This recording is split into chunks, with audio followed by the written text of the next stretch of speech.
Welcome to New York Got Game. Welcome back to New York Got Game, where we have a bonus episode this week. We're going to focus on high school basketball in New York City. Well, actually, we're going to focus on a team right outside the city. They are in White Plains. That team is Archbishop Stepinac, who this season won their third straight CHSAA city title. And they became the true city champion for the second year in a row, winning the PSAL via CHSAA showcase game. And the head coach of Stepinac is the great Pat Massaroni, and he joins me now. Pat, what's going on? It's great to be here. Big fan of the show. I know you've had a former player on and whatnot. We miss you in the high school gyms, but it's great to be here. Great to celebrate and be a part of history.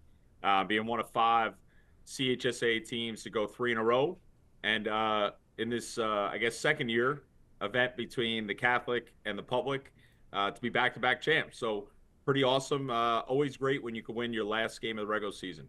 Yeah. Or the playoffs. Or the playoffs, right? It is really good. And thank you. I'm glad you're a fan of the show. And I've been wanting to have you on the show for quite some time. So this felt like the perfect time with all the history that you have been making. And, Coach, I guess first of all, I'm going to say congrats on making history, a three-peat in the Catholic League, back-to-back city titles, including another thrilling win over Thomas Jefferson. So when you reflect on what this group that you've coached this year has accomplished, what stands out to you the most about this run? I would say the growth that the group took. You know, we graduated 5 seniors last year. You know, 4 of the 5 went on to play college basketball, 1 post-grad, and now he's going to play Division I next year. You know, and obviously he was one of the best players in New York City history in Boogie Fland. And also, you know, I don't think Braylon Ritvo got a lot of credit for what he did for us up at Quinnipiac. And it took time for guys to understand their roles. It took even though there was a lot of experience, we only had 1 senior. And for Danny, as the season went, he grew as a leader. But credit to my staff, to these kids. I'm going to look back on the growth the group, took. And people don't really realize we lost 2 of the first 3 games of the year. Now, one was versus a team from Maryland who finished 27-5 and is a state power, and the other is Columbus in a true road game, who's the number 1 team in the country. So, we started losing the first 2 or 3, but I'm just going to enjoy the moments they had and the competitiveness and the overall energy from this group.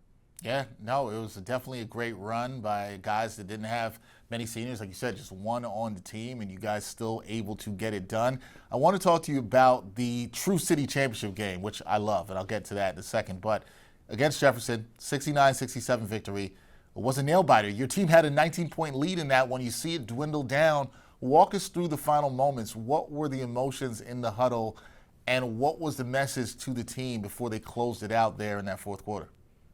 We saw the fans starting to leave. So we, with 5 minutes to go. So we went ahead and took really bad shots for a couple minutes in a row. But now, Dexter, we just, I think for our guys, we never felt the game was going to get away from us. When you have a senior point guard, as in Danny, right, and what Danny's done, and then just the overall group and staying together, you knew Jefferson was going to make a run. I always say it's in high school basketball, it's easier to play when you're losing than to play with a lead, because you're fearless.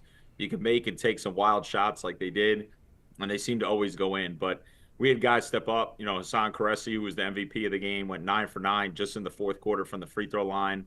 And Danny made sure we took it home in the end. And Adonis, big block after big block. Dylan Perry, Josh Rivera, Josiah Jervis. Guys just stepped up, and it seemed like we got to that final horn and never felt the game was in doubt, but we did make it pretty interesting there with 5 minutes to go. Yeah, you guys did, but you guys stepped up, like you said, and they came through with some big plays in that game. Now, I told you, I really like this game, the CHSAA/PSAL showcase. It's been fantastic. It's added, in my opinion, another layer to crowning a true city champion that I feel like we've always needed here in the city. Do you feel this event has elevated the level of competition and also visibility for high school hoops here in the New York City area? Yeah, I was always a fan of the federation and the tournament where you took the four organizations and you went up, either it was Glens Falls or Albany to play. Yep. We were fortunate enough to play in it. And then it was supposed to come down to Fordham, and the pandemic hit, and it never happened. And then it's never kind of happened since. But yeah, this does crown a true city champion. I could tell you, internally and behind the scenes, I think there's some kinks that continue to have to get worked out. But publicly, and what the game was that Sunday and what the game was all weekend for the boys and girls, I mean, almost sold out LIU, Brooklyn. It helped that, there was a Brooklyn team in it, two Yep. Brooklyn teams in the A game as well. And I think it really does add some flavor to the end of the year. Again, I think there's some stuff that needs to be worked out to make the game marketed a little better and to continue year to year to grow. But that's why you do these events. But I do think it gives you, in the end, nobody could say that the Catholic League is not. We went 3-0 at all three levels, is the true city champions this year. Yeah, because there's always back in the day, Pat. There was always a debate, right? Like, who's the true city champion? Would you get to see the PSAL champion play the Catholic League champion? And you never know. Now you can answer the question. I guess one follow-up I have for you on that is, do you think we'll ever get back to a point where we have something like the federation for the state again? Do you think that will happen? Do you think it needs to happen, or is that just, hey, we've moved on, now we're on to crowning a true city champion?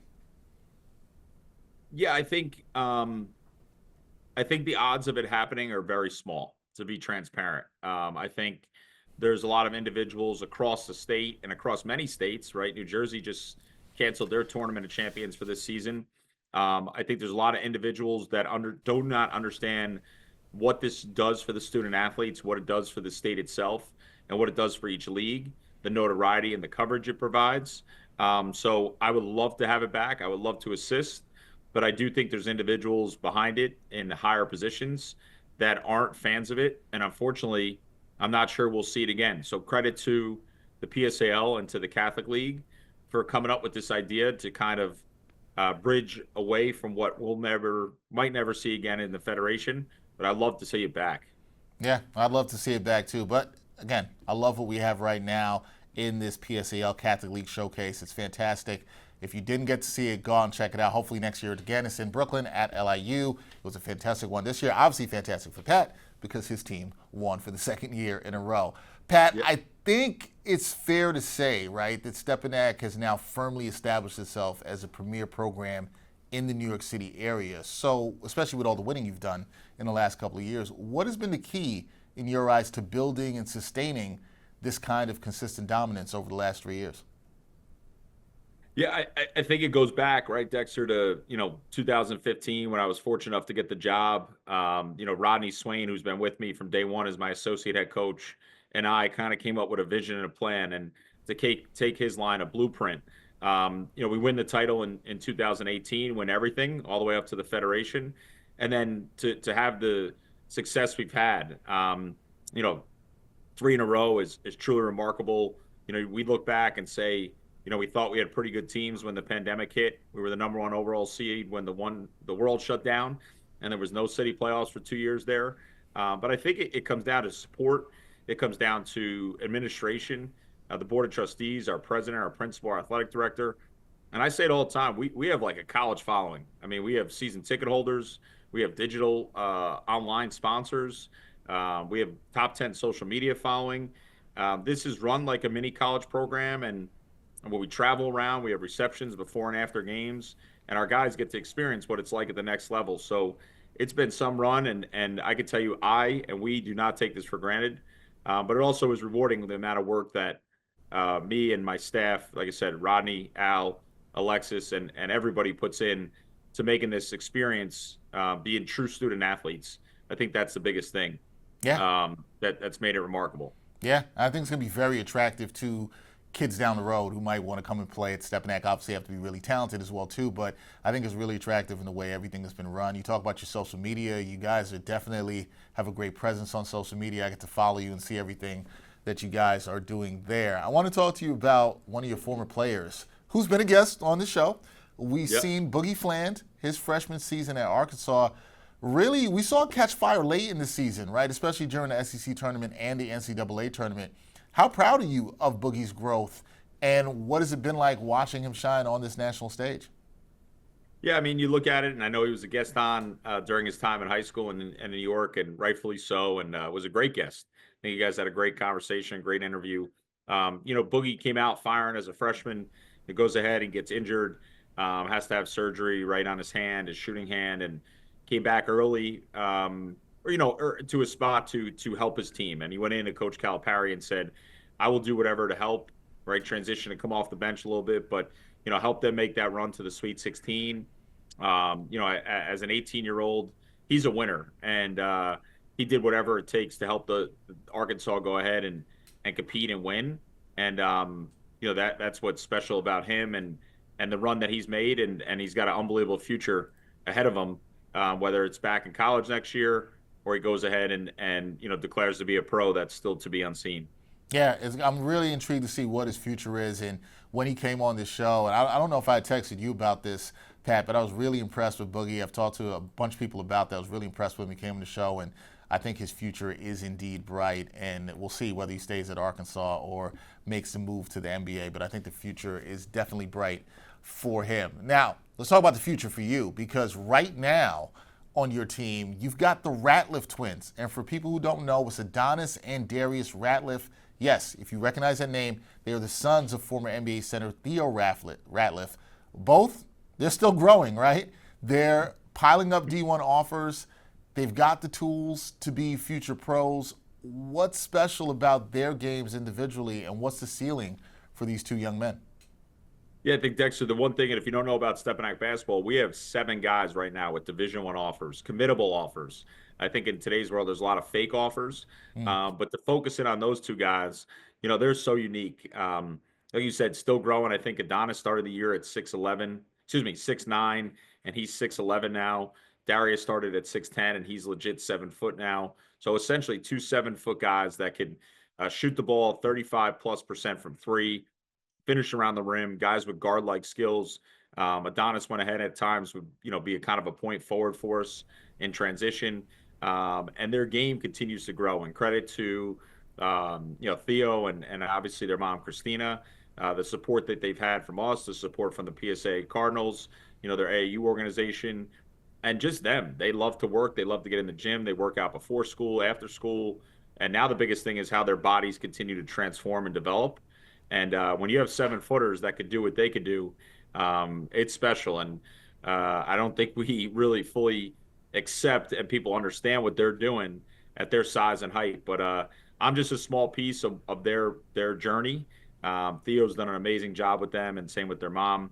And just them overall. They're great kids. And the biggest thing is they're basketball junkies. You talk to them, they watch the NBA, they watch college, they watch high school. They know everything about everything. I remember when trades were breaking in the middle of the year, they're talking about salary cap. I mean, they're junkies, they're hoop guys. And I know some in the beginning of the year were only going to recruit one because they thought he was better than the other. Well, you better come recruit both of them and the 5, 6, 7 other guys we got that are legit Division I players at Stepinac. All right, a lot of D1 players coming at Stepinac, a program that has produced several D1 players over the last couple of years, and a lot of talent there, Pat. And so with so much talent returning for you guys, people are already asking this question: can Stepinac pull off 4 straight Catholic League titles next year? What's it going to take, Pat, to keep this dynasty rolling? It's going to take work. Right now, it's going to take a little rest. It is a grind, and finishing up last Sunday, a week ago, we understand that everybody needs to refresh. But we need to continue to develop, to work. We love to be in the gym. Like I said, the holistic approach at Stepinac to be really good students, to open avenues and doors up for these individuals beyond the game itself. I don't think it's ever been done where there's been 4 in a row. And our guys, I know, are excited about that potential opportunity, and so will we as a staff. That's the natural side of things, to be that way.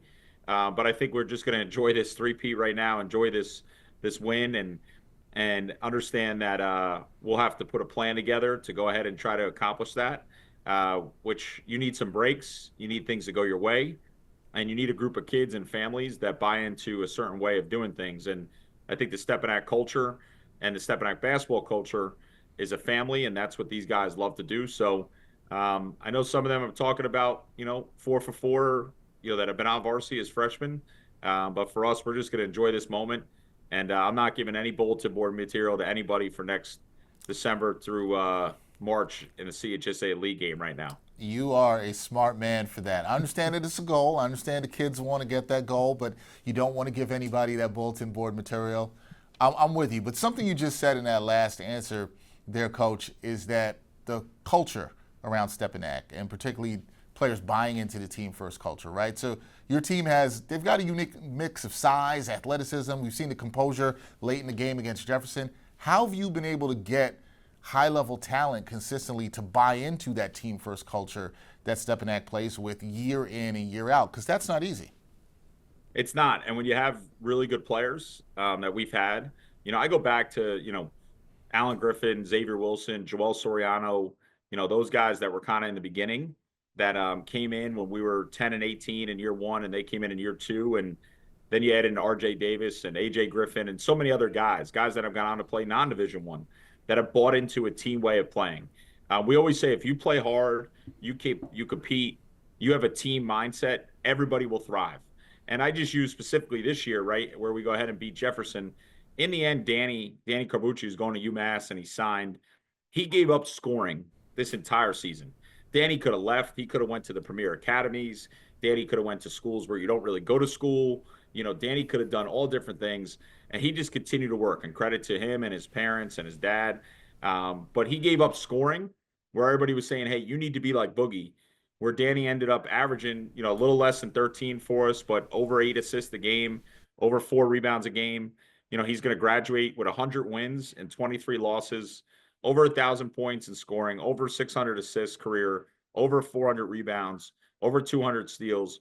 So guys that buy into this team mindset all thrive, and not only thrive with us, but look what they're doing at the next level. Look at the amount of guys that have made the NCAA tournament, that are playing professionally, whether it's in the NBA or overseas, and that have been successful college players.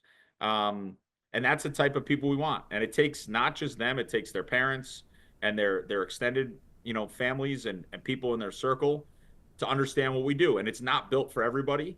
And I think as the world continues to evolve, there's a lot of fictional information given to kids and families. And we're very factual, we're very transparent. And one of those things is that we're going to play team basketball day in and day out. And if that doesn't fit what you want to do, then Stepinac is not the place for you. But it's obviously shown over the last 10 years, and specifically 3 in a row, that this model does work, and hopefully we can continue moving this forward. Yeah, no doubt about it. That culture is so important to have with the team. And, you're right about what you're saying, too. It really carries with different players, right? Like over time, you start with the culture from a group of guys, but it's not easy to do as a coach to carry that over different players throughout the years, but you've done that really well. Now, a couple more things for you, Coach, because you've also built a powerhouse. I'm going to call it a powerhouse here at Stepinac, but naturally people are going to be curious about you and what you do next. So do you ever think about coaching beyond high school, maybe at the college level or even professionally? What's next for Pat Massaroni, or are you just committed to Stepinac right now? I say this all the time to my players, to their families, to people around me. I'd be, not smart to not listen if the next level called, right? If it was college, if it was pros, whatever it might be. I would have to. That's the nature of life. So to sit here and as coaches do and deny everything and say, oh, no. No, there's people that use it against us. They say I'm leaving. They say this, they say that. I tell our players all the time, if a college called and was interested in me and my staff, I would listen to them because I have a wife, I have kids, I have a family. So I would do that. I think many at the next level are scared of the press conference to hire a high school coach. I really do. And that's not just me. That's across the country. Look at the amount of high school coaches that are having success in the NCAA tournament and beyond. Dan Hurley stands out. Nate Oates, those are high school coaches there. So I say it all the time, ADs sometimes are afraid of what it might entail, but high school coaches understand the grind of mopping the floor, doing laundry, scheduling, fundraising, all that stuff that goes into it. So at the moment, I in the foreseeable future, Stepinac is my home. If the next level calls, I would listen and have to make the right decision, the best for me and my family and Stepinac and the program itself. And as long as Stepinac continues to support us, myself and Swain and everybody, Al and Alexis, at the level we're at, then this is like a mini college job in itself and what we do, and try to continue to keep New York basketball, Stepinac basketball, and the Catholic League on a national stage. That's what we're about. Yeah, no, I appreciate the honest answer. You're right. Sometimes people will dance around and say, "Oh, I'm not interested," or they don't want to say anything. I also love the fact you said you're honest with your players about that too, right? Because that kind of trust between coach and player, that's also extremely important. So respect to you for being honest about that. Last thing for me here, Coach. For the players, fans, and I would also add families who've supported Stepinac basketball throughout this historic ride, what message do you have for them after another championship season? One that I know that you're extremely proud of, the program's extremely proud of, but what's your message to the people that have been a part of this? Thank you. Thank you for being a part of it. Thank you for making it special. Like I said, 10 years ago when myself and Coach Swain got together and continued to grow, there were so many different things that we wanted to do. And there's been so many great coaches in New York, in the Catholic League that have won one title or haven't won a title at all. And for us to have 4 since 2018, 3 straight. But Dexter, I would say probably the most rewarding is the amount of guys, parents, moms, dads, grandparents that reach out on a consistent basis that I could FaceTime right now or call, and they would pick up on one ring.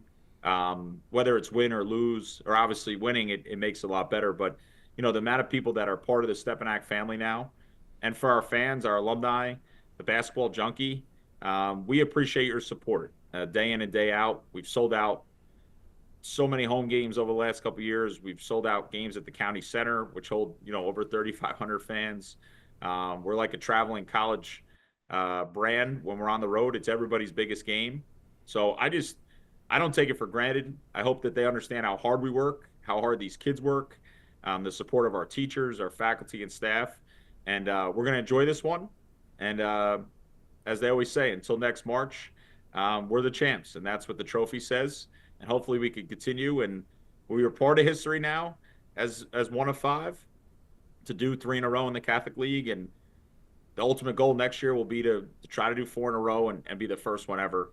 And that's just going to take work, effort, and thanks to everybody who's been a part of this journey, whether near or far.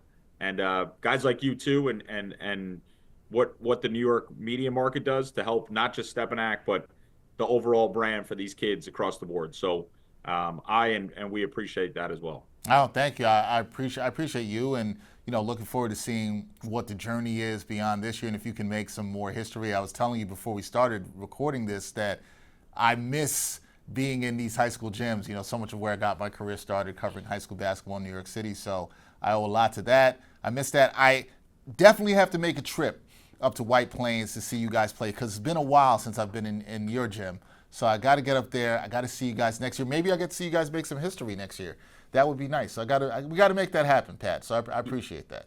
You let us know. We got some special seats we'll save for you that aren't uncomfortable, and we'll make sure you're taken care of. And we'll get you a good meal pre or post game, good slice of White Plains pizza, and there we go. And everything from there. No. There we go. This has to happen. I've got to come up and see the team. And then we also have to say, before next season starts, we just can't have this after you've won. Next year, before the season starts, we got to get you on to preview the season, talk a little bit of high school basketball before. But we'll be doing a lot of that throughout the summer and towards next season. Everybody, that is Pat Massaroni, head coach of Stepinac boys basketball, champion 4 times, 3 in a row, back-to-back True City champion here in the New York metro area. Pat, always a pleasure seeing you, my friend, and we will talk soon. Thank you, and we appreciate everything. No problem. Thanks, Pat. And thanks for watching New York Got Game. Boom shakalaka.